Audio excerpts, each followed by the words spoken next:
করে দিচ্ছি পাশে থাকে একটা কালারলেস সলিউশন। দেখো, দেখতে পাচ্ছ নিশ্চয়ই একটু টার্বিড বা ঘোলাটে টাইপের হয়ে গেল।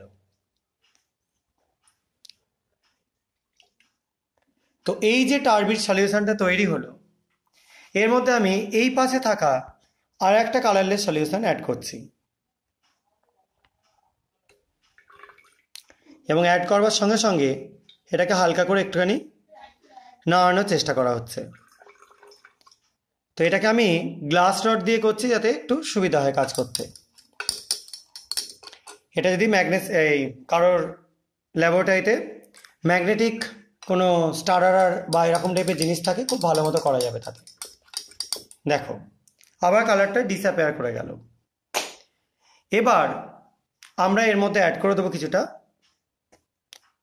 এই যে সলিউশনটা দেখতে পাচ্ছ স্ট্র ইয়েলো কালারের, সেটা ড্রপ ওয়াইজ।